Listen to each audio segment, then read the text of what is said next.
नमस्कार दोस्तों, आज हम बात करने वाले हैं वॉर ऑफ स्पाई यूनिवर्स की सबसे चर्चित फिल्म अल्फा के बारे में।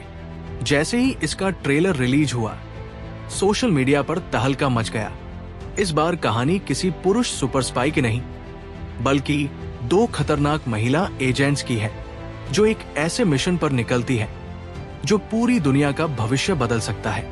ट्रेलर में जबरदस्त एक्शन, हाईटेक स्पाई मिशन, विस्फोट, बाइक चेज और भावनात्मक संघर्ष देखने को मिलता है। तो आइए ट्रेलर को सीन दर सीन समझते हैं। ट्रेलर की शुरुआत एक रहस्यमयी माहौल से होती है। हमें संकेत मिलता है कि अल्फा सिर्फ एक नाम नहीं, बल्कि एक गुप्त प्रोग्राम है।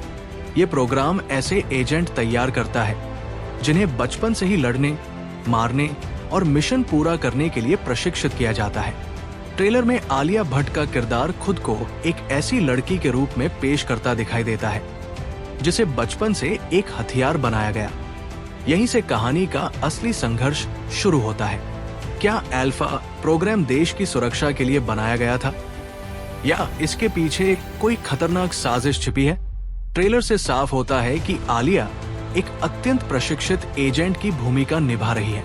वो अकेले कई दुश्मनों का सामना करती दिखाई देती है। उनके हर एक्शन सीन में आत्मविश्वास और क्रूरता नजर आती है। संभव है कि उनका किरदार पहले अल्फा प्रोग्राम का हिस्सा रहा हो, लेकिन बाद में उसे इस संगठन की सच्चाई का पता चलता है। यही कारण है कि वो अपने ही सिस्टम के खिलाफ खड़ी हो जाती है। ट्रेलर में कई जगह वो भावनात्मक रूप से टूटती हुई भी दिखाई देती है। इससे लगता है कि उनका संघर्ष सिर्फ बाहरी दुश्मनों से नहीं, बल्कि अपने अतीत से भी है। शर्वरी का रहस्यमयी किरदार ट्रेलर में शर्वरी के बारे में बहुत कम जानकारी दी गई है।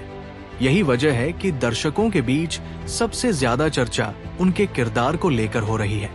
संभव है कि वो शुरुआत में अल्फा प्रोग्राम का हिस्सा हो, या फिर किसी दूसरी एजेंसी की एजेंट हो। ट्रेलर में धीरे धीरे ये दिखाया गया है कि वो आलिया के साथ मिलकर एक बड़े दुश्मन के खिलाफ लड़ती है। उनकी और आलिया की जोड़ी फिल्म की सबसे बड़ी ताकत बन सकती है। बॉबी देओल असली विलेन। ट्रेलर का सबसे खतरनाक किरदार बॉबी देओल का नजर आता है। उनका लुक बेहद डरावना और रहस्यमयी है। कई सीन संकेत देते हैं कि उन्होंने ही अल्फा प्रोग्राम बनाया या उसे नियंत्रित किया। फिल्मी रिपोर्ट्स के अनुसार उनका किरदार एक निर्दयी मेंटर जैसा दिखाई देता है, जो बाद में दुश्मन बन जाता है। अगर ये सच है तो कहानी गुरु और शिष्य के टकराव में बदल जाएगी, और यही फिल्म का सबसे बड़ा भावनात्मक मोड़ हो सकता है। अनिल कपूर की भूमिका। ट्रेलर में अनिल कपूर कम दिखाई देते हैं, लेकिन उनका किरदार बेहद महत्वपूर्ण लगता है। संभव है कि वे अल्फा प्रोग्राम के संस्थापक हो, या फिर सरकार और एजेंट्स के बीच की सबसे महत्वपूर्ण कड़ी। उनके बारे में ट्रेलर जानबूझकर ज्यादा खुलासा नहीं करता। यही बात उनके किरदार को और दिलचस्प बनाती है। अगर ट्रेलर की सबसे बड़ी ताकत की बात करें तो वो है इसका action. Bike stunts, gun fights, hand to hand combat, धमाकेदार विस्फोट। हर फ्रेम बड़े पैमाने पर शूट किया गया लगता है। वॉर ऑफ स्पाई यूनिवर्स की फिल्मों की तरह यहाँ भी इंटरनेशनल स्तर का एक्शन दिखाने की कोशिश की गई है। क्या ऋतिक रोशन का कैमियो है? ट्रेलर रिलीज होने के बाद सबसे ज्यादा चर्चा एक छोटी सी झलक को लेकर हुई। कई दर्शकों का मानना है कि उसमें वॉर ऑफ स्पाई यूनिवर्स के लोकप्रिय एजेंट कबीर की झलक दिखाई गई है।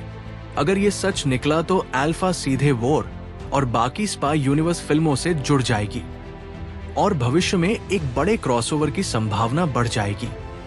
कुल मिलाकर अल्फा का ट्रेलर ये संकेत देता है कि फिल्म दो महिला एजेंट्स की कहानी है, जो एक खतरनाक दुश्मन और अपने अतीत से लड़ने वाली है।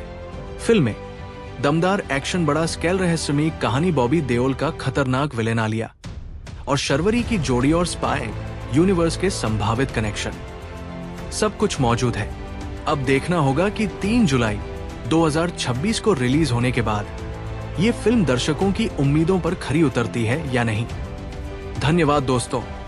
अगर आपको ये अल्फा ट्रेलर ब्रेकडाउन पसंद आया हो तो लाइक, शेयर और सब्सक्राइब करना न भूलें। Top of form, bottom of form,